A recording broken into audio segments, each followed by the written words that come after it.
Everybody has something to say. Trust me, I want to kill them all.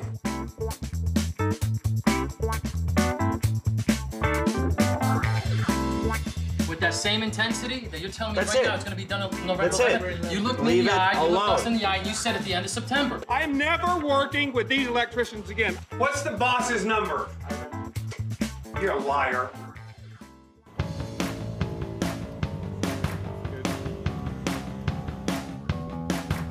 In the town where dreams are made or broken, this is the story of three men with a dream.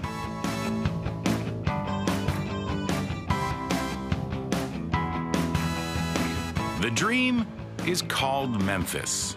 Memphis will be the name of their restaurant. The building is the last standing Victorian home on Hollywood Boulevard. They want it to be the hottest place in town, where the stars and the producers come to make deals. It all started with a simple idea. I mean, we wouldn't have much of a southern food here in Los Angeles, so I wanted to bring something new. I mean, I love fried chicken, but where do I get to eat it? Nowhere. I mean, I'm not going to go to Popeye. Adolfo Suya from Argentina couldn't speak any English when he came to Hollywood in 1985. In 20 years, he built a massive restaurant empire. He just bought Memphis. Adolfo found Richard Heyman. And I'm freaking out because I cannot get my inspections. Richard has already opened 150 restaurants in California. And where is your deputy inspector? Adolfo figured he could get the job done. For the amount of time of aggravation I got to deal with, I might as well just do it myself. Richard got his pal Gordon Bijalonik on board. I was a busboy, I was a dishwasher, I was a waiter. Gordon is supposed to get big stars to come to Memphis and even invest in it. They want the after-gala crowds to come to Memphis, not just for fried chicken. They'll serve Southern, Creole, and Cajun food. But the real point is to get big parties here, like Oscar parties. But the place still looks and feels like the schoolhouse for the children of stars it once was.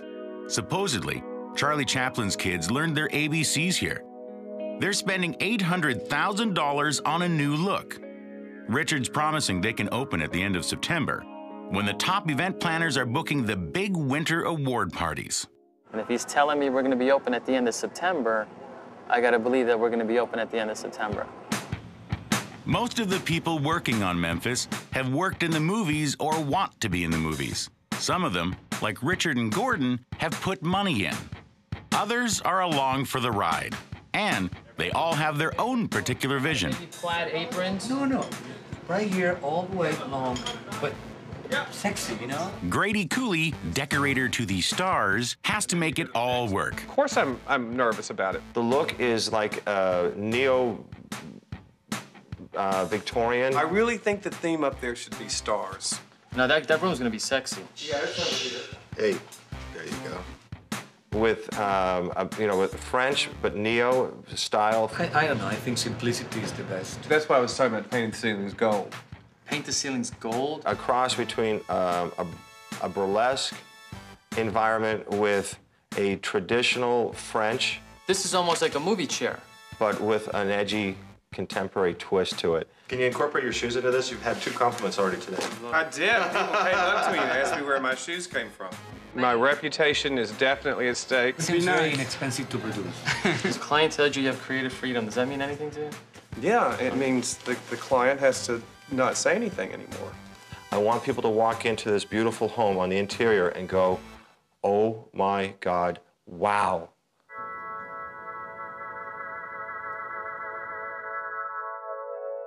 It's now mid-September. Things haven't gone the way Richard promised. Because it's a historic building, there are special rules and regulations, like they aren't allowed to put a kitchen in. They have to build a new one outside, which is no easy task. Richard now promises they'll open on Halloween. And I just go back to Richard and I said, Richard, I hope you know what you're doing. Because at the end of the day, you know, my reputation's on the line. Mid-October, still no work on the kitchen, and it's way too late to throw a Halloween party. But finally, Richard has all the paperwork for the kitchen in order. He's off to get his permit. He doesn't get it. When do you think the restaurant's going to be It'll be ready so that I could turn over the kitchen to the chef the first week in November. Which day of November?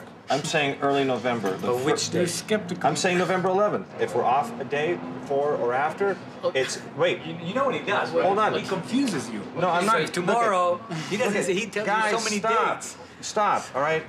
November 11th. If that's what you want, it'll be at November 11th.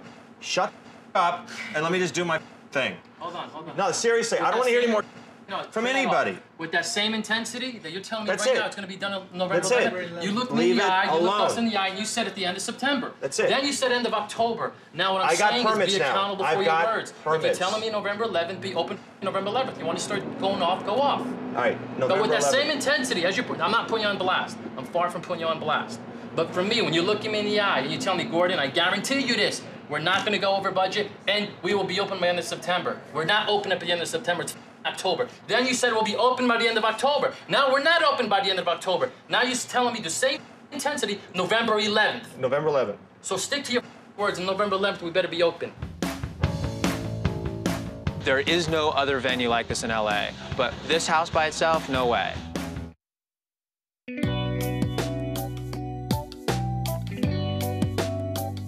When we left off, Richard, who's running things down at Memphis, was under fire. With that same intensity that you're telling me That's right it. now, it's going to be done on November That's it. 11th. You looked me in Leave the it eye, you looked us alone. in the eye, and you said at the end of September.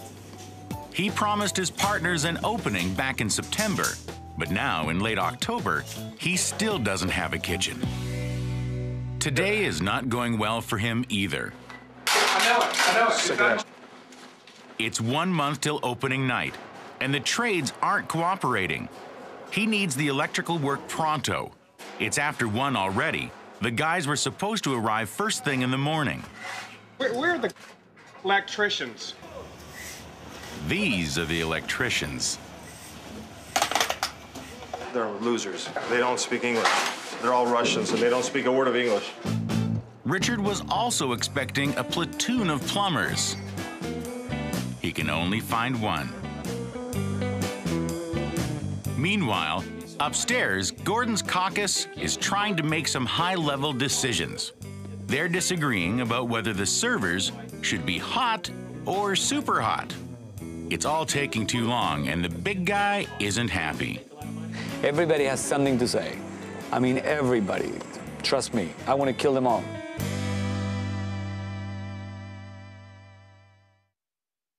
Two weeks till opening. Richard's finally got the permits for the kitchen, and bit by bit, the space is being transformed from schoolhouse to modified neo-bordello, featuring gilded mirrors, Queen Anne chairs, monkey wallpaper, and coordinating chandeliers. Instead of being in Los Angeles, you went all the way to the French Quarter.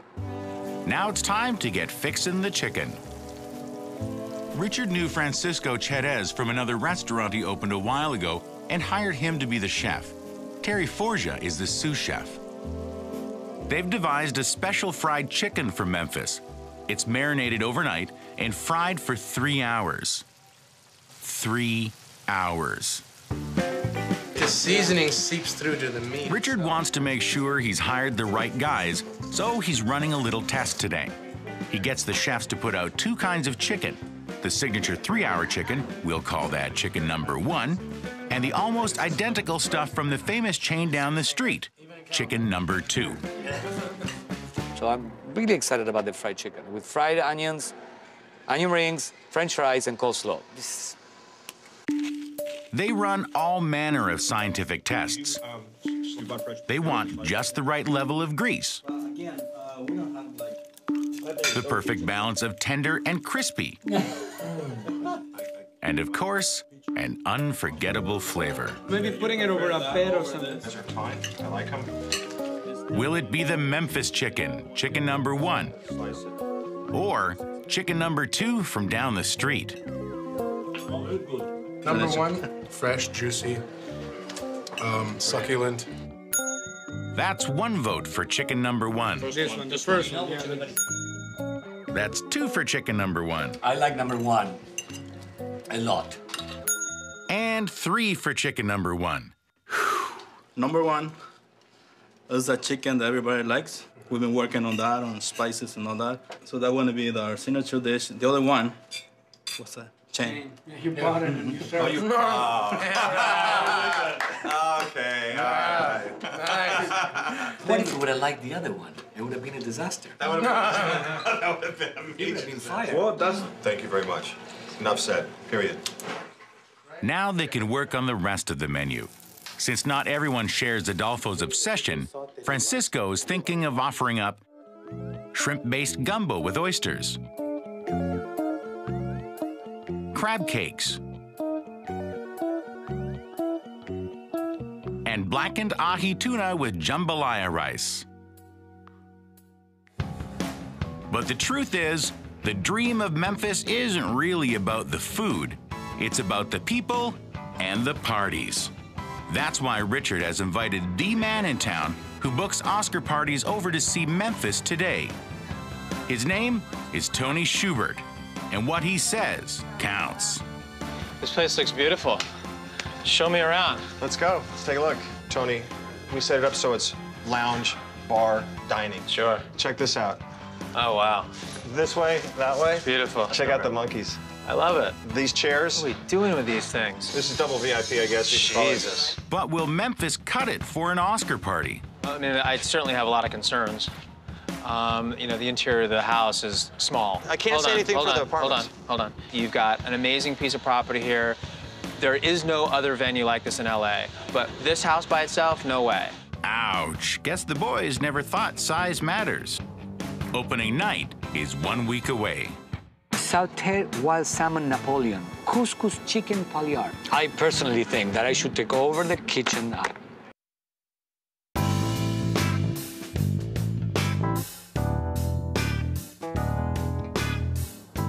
Last week, Richard got the sobering news that Memphis might never be big enough for an Oscar party. But the guys running the place are still hoping the Hollywood A-list will make it a hot spot.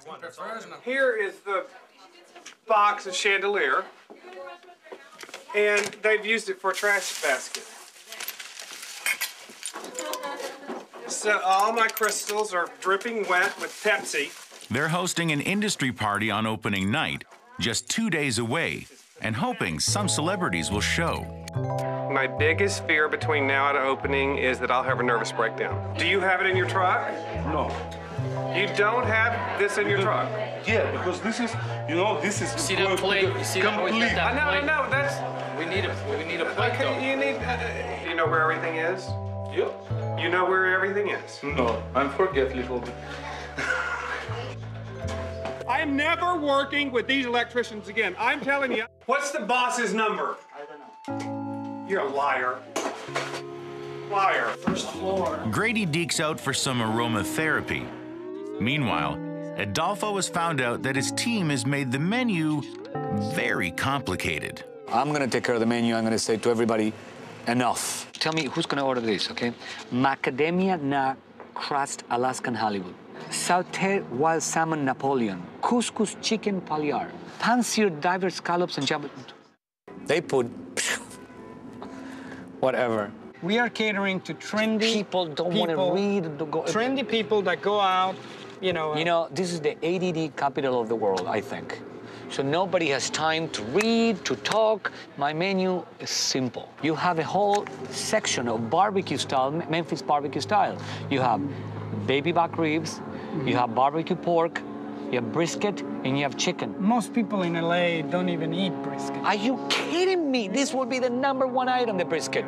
It will... Brisket is the best thing in the world. You kidding me you don't like brisket? And you're dating an Israeli girl. Get out of here. I have the menu resolved. I do. You trust me in that one. I personally think that I should take over the kitchen right now. 24 hours to opening. Grady has found an English-speaking electrician to finish the job, and all that's left is a little finessing. And then there's Klaus Edinburgh. Jets, planes. Ow! Oh my God. Is that $2,000? What the hell happened? Are you kidding me? We just lost a chandelier in front of it. Oh my God. A nice, beautiful crystal. Okay. Well, thank God that happened now. Now we're sitting there. It looks like the wire was in Well, you're fine. No, I'm fine. But You all right? Jesus. Did you get that on camera? What the fuck are we gonna do? That's your best scene, huh? I open up with that one. Bill there. Grady is just going to have to make do because it's almost showtime. As you can see, Gordon's been working out, trying to get that A-list, because everyone knows any opening night in LA without celebrities is a complete flop. Who do you got confirmed for tomorrow night? I think it's going to be like Randy from American Idol, maybe Ryan Seacrest, but he's got the morning show, so he said to see how he feels. So Big Dog's coming out. Nick Gonzalez is coming out. Kiefer's coming out. Jim Jack's coming out. Christopher Lambert's coming out. It'll be fun. I invited Michelle Rodriguez. Hello. Mila Kunis, who's also works with Wilmer on the 70s show. I didn't get a confirmation on you having It'll be worth it. We don't have any toilets, we don't have any sinks. Minor things that they used to not have in the 19th century, but we need them now.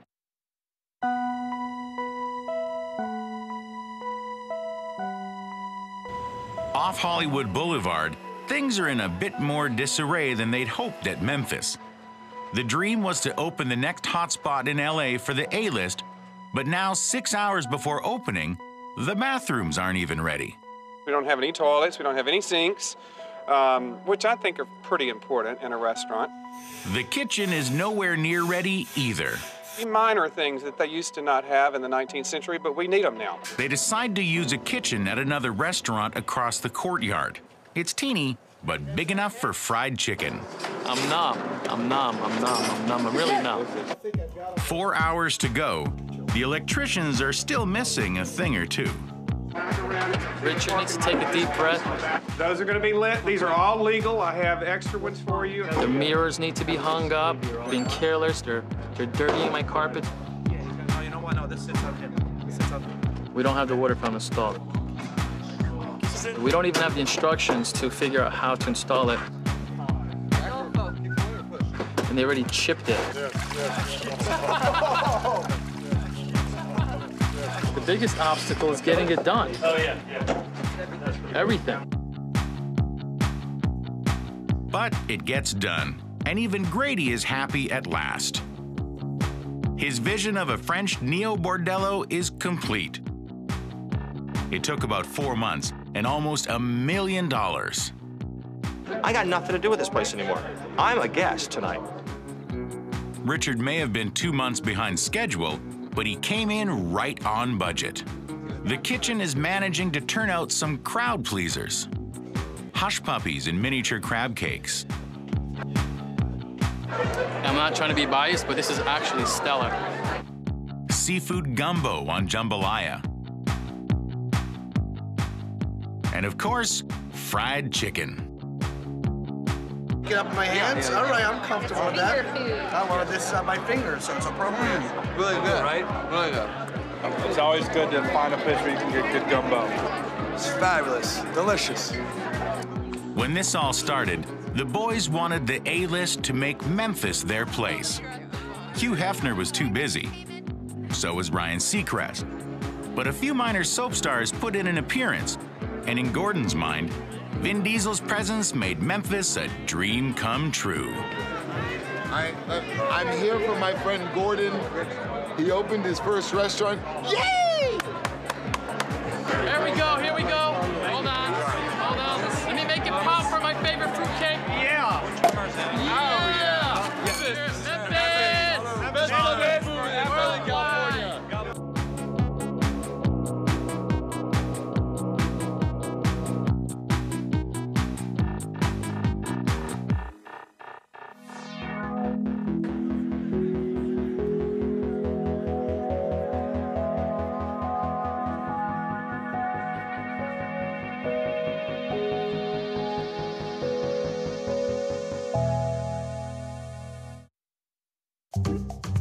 Find more at vineliving.com.